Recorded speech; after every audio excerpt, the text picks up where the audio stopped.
Olá,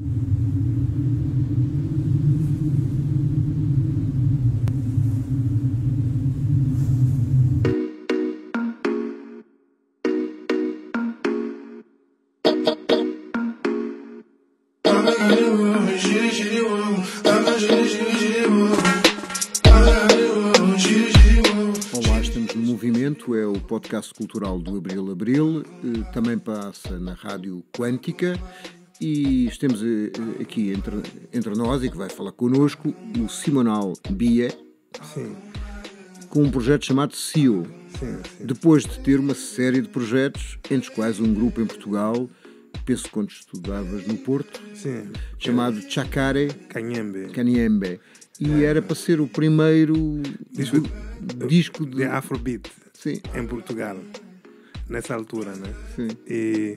Mas infelizmente não foi possível, porque eu segui o meu caminho, então o grupo continuou, né? Eles continuaram a compor e a produzir, mas não lançaram nenhum disco. Tipo, tem canções soltas no YouTube. Yeah. Então, eu segui com a minha aventura, né? Fui para Barcelona e aí fiz... A caminho de Berlim. A ideia era essa. A ideia era ir viver em Berlim.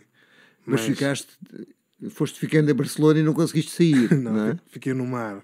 Ficaste no mar. Sim. E o que aconteceu? Fui conhecendo gente, tive uma namorada também. Isso ajuda. E acabei ficando, me separei dessa namorada e tive outra namorada. E eu decidi. E também comecei a gostar da cultura do sítio e do ambiente das pessoas. E das batatas selvagens, provavelmente, não é? Como é que se chama aquele prato? Uma coisa. Agora, tu começaste aos 17 anos, do ponto de vista artístico, no teatro. É Sim, verdade? Em Moçambique. Em Moçambique. Acho que comecei talvez com 15. Eu lembro que era adolescente quando entrei no teatro. Sim. E eu vivia com a minha mãe, né? E a minha mãe não achava muita graça, porque o mundo das artes é um pouco complicado, né? E o meu pai não aprovava. Ele dizia, olha, isso de música e de arte não me interessa. O que é que ele queria que tu fizesses? Ele queria que eu fosse engenheiro civil. Queria que eu ganhasse dinheiro, basicamente, né? Mas eu segui o meu caminho. Tipo, isso é que eu gosto e eu vou fazer o que me faz feliz. E quando foste para o Porto com uma bolsa de estudo, era para estudar o quê? Era para estudar música. Isso foi no ESMAI. Mas depois, e também fui estudando em algumas escolas particulares que me foram ajudando. Fui conhecendo gente e as pessoas me conectavam. Não? Tipo, se precisas de praticar mais, vem a essa escola. Te deixamos estudar aqui sem pagar. Mas tu nunca fizeste só música, não é? Isto é, a dança também tinha um papel importante. Sim, porque em Moçambique, depois do teatro, eu trabalhei num grupo de dança. Aprendi a tocar num grupo de dança. Então a dança sempre esteve presente. E de uma maneira natural, fui incorporando a dança no meu trabalho, né? Porque eu gosto muito de movimento. E quando crio som, vou pensando no... Agora estou mais consciente. Quando faço as músicas, penso sempre nos bailarinos, na dança, né? E nesse processo musical eu li que tu utilizavas instrumentos tradicionais moçambicanos nesta música eletrónica, porque assim, aquilo que eu ouvi teu, tu tens no Moya Kalongo, que é um afrofunk, não é? Coisa, e não utilizavas instrumentos tradicionais. Não. Quando é que começaste a fazer essa busca de instrumentos tradicionais moçambicanos? Os instrumentos tradicionais isso começou em Moçambique. Sim. Por etnomusicologia, né? E nessa altura eu sentia porque eu fui para um arquivo do patrimônio cultural e comecei a ler, a investigar, e vi que não tínhamos uma representação forte. Não tinha um livro sobre instrumentos, mas era um livro minúsculo, pequeno, que não tinha muita informação. Então, vi que havia um buraco aí, que era uma coisa que talvez tinha que haver alguém a fazer isto. E como jovem, achava que eu fazendo isso como jovem podia influenciar os outros para seguir o mesmo caminho. Então comecei no princípio eu escrevia sobre os instrumentos, mas comecei a fabricar também. E a fabricar e a tocar os instrumentos que eu fabricava. Sim, quais mais estranhos que tu trocavas? Que instrumentos tocavas tu e fabricavas? Tinha um violino que é do norte de Moçambique. Agora já nem lembro dos Cabo nomes. Delgado? Não. É de Cabo Delgado, sim. Mas não lembro do nome Sim, sim. do instrumento. É tipo um violino que só tem uma corda. Dava para os morfine, não é? Tocava com um baixo com uma corda, dava perfeitamente. Yeah. E tinha um som muito particular, um pouco... O som é um pouco estridente. Não é um som assim tão agradável, mas dá para dar um jeito, né? E quando chegaste a Barcelona, fizeste uma nova formação? Quando é que foi o primeiro grupo que tu... Sim, quando cheguei a Barcelona, fiz os Moea Calongo, né? Sim. Que foi um grupo que nessa altura trabalhou bastante. Estivemos juntos 10 anos ativamente. Mas depois de 10 anos é como um casamento, não? Há uma crise, não é? E houve uma grande... Da minha parte houve uma crise. Sim. Mas porquê? Já estavas farto de fazer aquele tipo de música? Não. Não, o que aconteceu... Eu tive muitas decepções porque tínhamos managers estranhos que não ajudavam o grupo e que tiravam o grupo para trás. Tipo, tínhamos um manager que dizia, olha, vocês têm um concerto no dia 10 e não tinha concerto nenhum. Então ficávamos à espera, chegava o dia 10, dizia, olha, não há nenhum concerto. E passava um ano sem trabalhar, né? Fazíamos 4 concertos em um ano. Então isso foi como tirando energia, né? Então eu disse, olha, para isso eu prefiro agora ou faço outro projeto ou trabalho sozinho, porque não, para depender de pessoas é muito complicado às vezes. Mas é assim, ouvindo, eu só ouvia as músicas, aquilo tinha batida forte para o vivo, não é? Quer dizer, para ter concertos, Sim, não é? sim, Era um afrofunk muito dançável, com muita força, não é? Os concertos quando fazíamos concertos era incrível. Eram poucos. Sim, as pessoas adoravam, mas não falhávamos não sabíamos como vender o grupo. Esse era o grande problema que nós tínhamos. E também não encontrávamos pessoas que nos ajudassem a levar o grupo para frente. E quando é que apareceu o Nu Epoch? O New Epoch foi justamente quando eu estava como acabando com os Moea Calongo. Era como quando acaba um namoro e a pessoa vai conhecendo alguém, não é? Portanto, acabaste primeiro o namoro anterior e começaste com a Não, banda seguinte, ou já conhecias a banda anterior? não, estava a acabar o namoro e estava a começar a outra banda. Não é aconselhável entre relações porque isso normalmente cria problemas, né? Sim. E em uma época teve muita... As pessoas receberam muito bem. Tínhamos uma cantora angolana, se chama Mônica Mussum, que tem uma voz incrível, e um pianista italiano. Tu tens uma música recente com ela, não é? O Agora não é com ela? Sim, é com ela. Sim. Essa música fizemos com a ideia de fazer outro disco, mas nunca... Ela foi viver em Berlim. Ela foi para Berlim, não é? Ela foi para Berlim. E não fazia sentido a gente... Não fazia... Não, e tentamos encontrar outra cantora, mas não... Não teve a mesma química. Mas já era diferente o tipo de música que vocês faziam no Epoch que tu fazias, não é? Sim, minha época era soul. Mas eletrónica, não é? Eletrónica, sim. E acho que também por isso funcionou, porque fazíamos... Eu lembro, tivemos uma época que fazíamos 3 concertos num fim de semana, 3 concertos num dia. Era incrível. Era tipo... Lembro que o Leonardo, que é o pianista, Leonardo Cincinelli, ele fez uns cálculos do que ganhávamos e tínhamos um salário. Todos os meses tínhamos era como um salário. Então era... Mas não, também acabou. E então este novo projeto, quando é que nasceu? Esse novo casamento? Esse nasceu depois de ter terminado tudo. Aqui terminei tudo com toda a gente.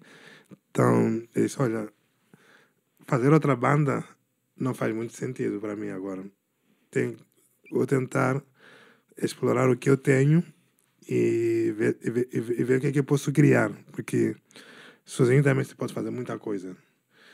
E vou colaborando com outros artistas, se não posso fazer algo, vou pedindo ajuda, né? Mas criaste um outro nome, não é? Não assinaste com o teu nome, criaste uma outra entidade e um outro nome para esta nova deriva artística. Sim. E como é que isso foi? Porque Simonal é um nome muito largo. E os nomes que eu tinha criado antes, como Chakare Kanyembe, Moya Kalongo, são nomes muito complicados. Sim. As pessoas não se lembram ou não sabem dizer, ou quando dizem o nome, dizem de uma maneira muito estranha. Sim. Então pensei, olha, agora tenho que fazer uma coisa com um nome simples. Sim. Que não seja uma marca que, pum, é isto. Já está. Talvez nunca tentaste isso, simplificar nomes, não é? Tiveste aquela banda anticonstitucionalissimamente. Não? Não. Nó, El Sud, Povo, Bandidos. Não, o problema não foi dos nomes. Não é dos nomes. Ah, bem. E digamos, começaste. Agora, houve um processo de quase progressivo, quer dizer, se calhar voltaste àquilo que fazias no Porto, mas houve uma eletrificação da música, ela está mais eletrónica, não é? Sim. A minha intenção agora é mesmo pegar as influências que eu tenho da África, que vem de Moçambique, e a partir disso criar um som eletrônico. Então estou no processo de investigação. Eu vou investigando e vou vendo o que eu gosto e também o que funciona para mim e com as pessoas com o público, né? Mas é aquilo que eu vi no YouTube e vi no Spotify, é que de qualquer forma o arranque das tuas músicas tem muito de africano, não é? Sim. Tu consegues, isto é, a roupagem não destrói a parte da África, não é? Sim. E essa é a intenção, né? Porque eu acho que a África é um sítio culturalmente riquíssimo, então por que não aproveitar isso, né? Chamas-lhe eletro-afrofuturismo. Sim. O que fazes? O que é que isso significa? Depois dizes que tem hip-hop, desculpa, vou pronunciar abaixo de canídeo, punk, soul e afrobeat. Sim. Punk é a atitude. A atitude, ok. Sim. Soul... Mas o que é na atitude do punk? A atitude do punk também sabia, não sei tocar um instrumento e vou para cima do palco, não é? No teu caso sabes tocar um instrumento. Sim. O que é a atitude do punk? É tipo de como quando são os concertos, né? Tipo, quando há muita gente, é um concerto de punk, porque está todo mundo na loucura e eu também fico... Portanto, conseguem fazer mosh nos teus concertos, é isso? Ainda não apaguei público para um mosh, mas seria interessante. E então, mas como é que essa mistura é feita para chegar ao afrofuturismo? E tipo, o hip-hop é a minha influência. Eu cresci escutando hip-hop. O meu primeiro encontro com a música foi hip-hop. Então, gostavas da Zagaia? Sim, muito. Eu gostava muito. Tipo, e também como a minha maneira de produzir, a minha mente é como se estivesse a produzir um disco de hip-hop. Um disco de hip-hop, sim. Mas eu não faço muito, não utilizo muito sample, porque os samples dão problemas, né? Com os direitos de autor, essas coisas todas. Tento realmente criar. Tipo, hoje estava aí meditando, né, pensando, olha, talvez devia buscar música antiga de Moçambique e recriar, não? Tipo, na minha visão, e trazer isso para os dias de hoje. Mas, por exemplo, uma coisa que o hip hop tem é uma, digamos, é uma forma de música de intervenção. Por Sim, exemplo, no Azagaia, a popularidade do Azagaia era um bocado essa, não é? Que era ter a capacidade de dizer sim, o que o os Azagaia outros não podia. diziam, não é? Sim, E daí o funeral dele ter sido tão sim, ele é grande. grande. E será grande Era grande. para sempre.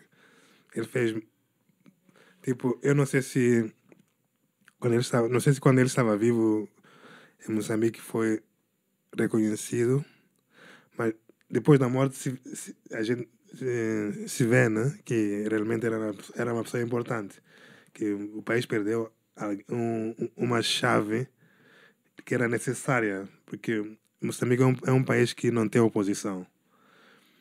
E ele não era oposição, mas o que ele falava, Era a consciência. sim, e dava para queimar um pouco o rabo dos políticos. Da Frelimo, né, que é o partido que está sempre no poder, né? E no teu caso, tu não fazes música política, digamos, as Não, tuas. não, não. Eu não faço música política. Porque é uma opção. É uma opção, sim. Sim, não é. Tipo, tenho algumas músicas que são políticas, mas vou buscando. Porque há muitas coisas que me inspiram na minha vida, né? Tipo, a gastronomia me inspira. É verdade. Esse faltou O, ver. tipo, a moda também, eu gosto muito. É, o clima. Tipo, há dias que faz um bom tempo, me apetece estou aí a produzir e estou animado, me apetece fazer algo sobre o tempo, né? Então, estou bastante aberto com a minha criatividade. Tu dizes que a diferença deste novo projeto, dos outros, é que estás aberto a realidades diferentes, não é? Sim, Estás muito sim, aberto a ir buscar, não é? sim, Essa realidade. sim. Não é uma linha e fico nisso toda a vida. Como com os Moa Calongo era afro-funk, a gente fazia aquilo. Se estivéssemos juntos até hoje, seria Fazer isso. aquilo. Sim. E a vida tem muitas coisas interessantes, né? Não comemos o mesmo prato todos os dias. E por falar em pratos, estavas a falar da culinária, da gastronomia, o que é que te atrai nisso? O que é que tu fazes disso? Eu sou cozinheiro. Profissionalmente também? Sim, sim. Quando a música está parada, Sim. entro na cozinha. Ok. Porque, E fazes o quê? Fazes lá cozinha moçambicana, de origem moçambicana? não, porque como vivo em Espanha, Bem, sim. é comida mediterrânea. Pá. Tortilha, só fazes tortilha. Tortilhas. Faço tortilhas. Faço muita coisa, mas eu gosto muito da cozinha. Sim. Tenho sorte que não engordo porque estaria obeso. Eu como bastante, estou sempre aí provando coisas. E tu, o que é que vais fazer? Portanto, vieste agora a Lisboa e vais Sim. fazer o quê? Proximamente, qual é a tua próxima atividade e concerto? Tens um disco previsto? Tens isso? Tenho um disco e este ano me escreveram do Latin Grammy para mandar o disco. Então, esse disco vai concorrer para ver se sai alguma coisa. Não sei o que é que vai sair. Porque eles tem muitas categorias, né? Tem uma de música alternativa e eu estou aí como Mas tiveste, da passagem agora recente de Barcelona, recente ou mais recente de Barcelona para Madrid, tiveste algum aumento de reconhecimento, não é? Estávamos a falar, Sim. passaste a atuar em sítios mais, Sim, sim. mais conceituados. Porquê que isso aconteceu? Porque eu tenho um manager e E que não é igual ao do Moya Calongo. não sei, porque os managers, eles têm um mundo deles que eu não conheço. E, tipo, neste momento ele não está muito comigo. Ele está com a Pongo. Sim. A Pongo é daqui, é de Lisboa. Sim. Então, nós partilhamos o mesmo manos. Yeah. Mas, tipo, ele trabalha muito com ela, porque a Pongo está num nível bastante bom. E, tipo, daqui, eu tenho um concerto em Barcelona no dia 27. Não, no dia 20 tenho um concerto em Barcelona, no dia 27 tenho um concerto em Madrid. Ok. Yeah. E no Estado espanhol já foste fazer concertos em que zonas? Uau, em Espanha, acho que em Todo lado. todo lado. Sim, com os Moé Calongo tocámos muito. Houve um ano que fizemos 100 concertos. E... Desculpa lá, tu no início da conversa estavas a dizer que faziam às vezes 4 concertos por ano e agora já faziam 100 concertos no ano? Não, tivemos 2 fases. Okay. Tivemos a fase inicial. A fase inicial até o meio era muito produtiva. Sim. Mas depois começou a decair, né? É estranho, não é? Porque normalmente as bandas, quando se tornam conhecidas, crescem, não é? Sim. É muito estranho. O nosso caso foi ao contrário, né? Em vez de ir para a frente, fomos para trás. Alguma influência na tua música da tua estadia em Portugal? Algumas bandas, alguns músicos que tenhas? Aqui está o Dino de Santiago. O Dino de Santiago, sim. Sim, ele está a fazer coisas super boas. E, claro, os The Weasel. Gosto dos The Weasel também, mas The Weasel Já acabaram, não existe, sim, já não existe. Yeah. Não. O Carlão, que era dos The Weasel, Sim. eu gosto muito do Carlão. Mesmo agora, com aquilo que ele faz agora? Sim. Parabéns. São 2. Sim. Né? Tem um Carlão e outro, o Virgul, né? Sim. E o Carlão. Ok. Bom, com este momento de boa intenção, acabamos aqui o movimento. Muito obrigado por ter estado presente e pela conversa. Obrigado. Esperemos ver-te outra vez por cá, mais vezes. Sim. E, de facto, grande música. Muito obrigado. Obrigado a vocês.